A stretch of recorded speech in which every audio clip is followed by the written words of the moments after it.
Alright, this video is going to attempt to explain the golf ball getting hung up in the suspension line, the free stowed line between the last stow on the bag and the risers.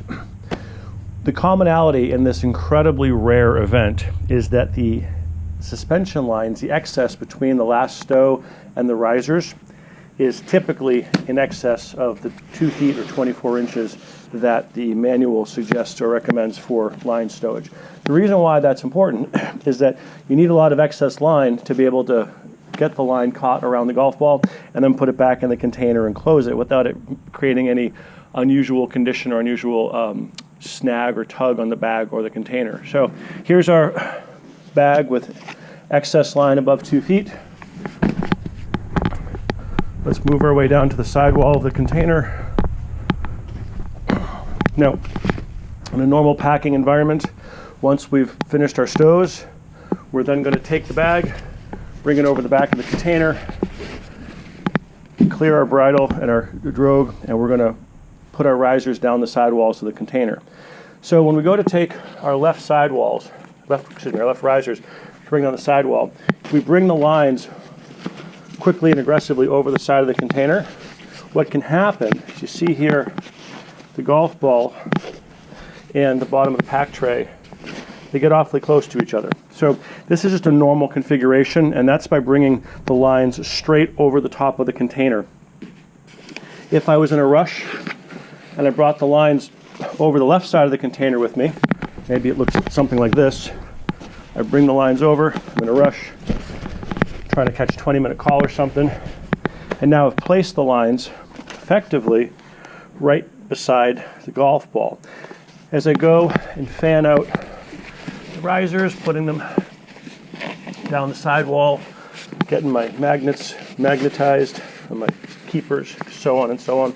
As I'm moving this around, it can take the excess line, and here, I didn't do that, I didn't manipulate that, that just sort of happened all by itself. So that's how the golf ball finds its way around, that's how the excess line finds its way around the golf ball and the housing. So this is 2 lines, let's take out one of them, because the minimum it needs is just 1 for that to happen. So now we have that line that's started to make its way around the golf ball and the housing, and as we clean things up inside the container, this is where that snag continues to occur. So we then take the bag, we bring the bag over, move our disc,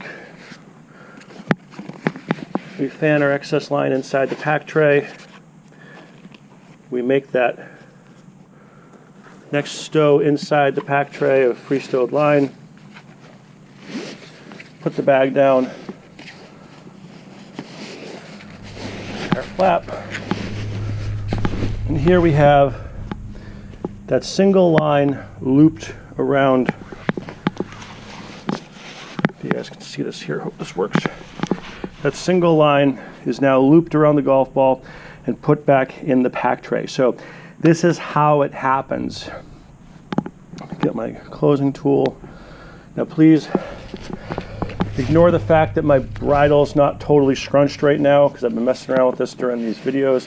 I'm not jumping this, so we're going to ignore this. Obviously I'm not jumping it. I'm going to unpack it again. So ignore the fact that the drogue bridle is not cocked.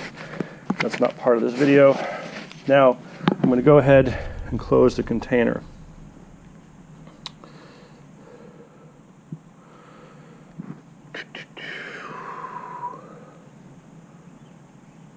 Okay.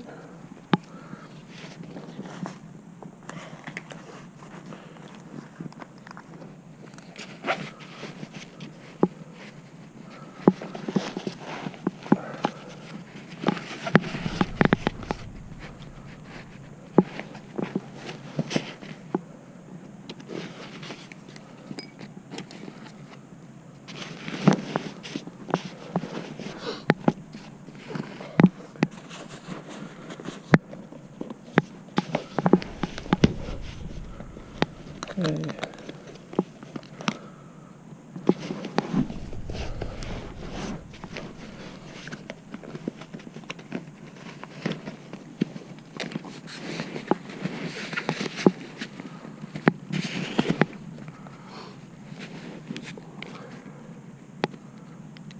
Pin is in.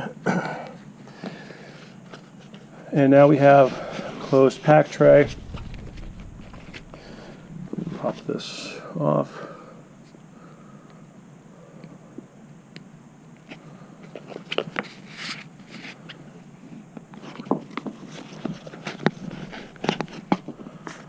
Put a pin in.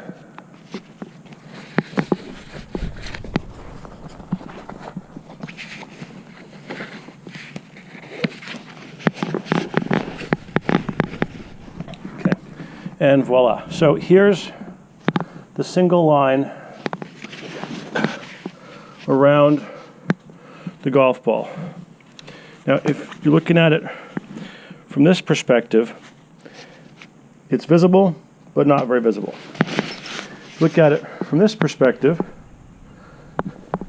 If I'm doing my pre-flight from over here, again, difficult to see. Absolutely visible, shouldn't be there, but in the grand scheme of things, when we're missing things like 3 rings that are misassembled into 2 rings, flip throughs that are gross deviations of the 3-ring assembly, and all the other things that go wrong in missing things in pre-flights, it's easy to understand how a packer and/or instructor who's not doing a thorough investigation of the system, a thorough pre-flight of the gear, could gloss over that if they weren't looking for it. Packer's looking at it from this perspective, it's not visible at all. And well, I would love to think that every instructor from top to bottom is taking the time to inspect every component of the system. The reality is, as has already been commented on in some of the threads, is that instructors are rushing through their pre-flights, especially on turns. And again, if you look at it from right here, the golf ball still works. Golf ball, if I'm doing a golf ball inspection, there's no visible indication that there's a line wrapped around that. So anyway, that's the explanation. That's how this happens. This is what it looks like. And forgive me, I hope I have the chest-mounted camera on correctly. This is what it looks like. It is identifiable for sure if you're looking for it. And I'm going to go ahead and pop it off, stick it back in. Problem solved. No, I'm kidding. I'm going to open the pack tray up right now and take that out and fix that for later. But anyway, that's the explanation. Hope that was helpful.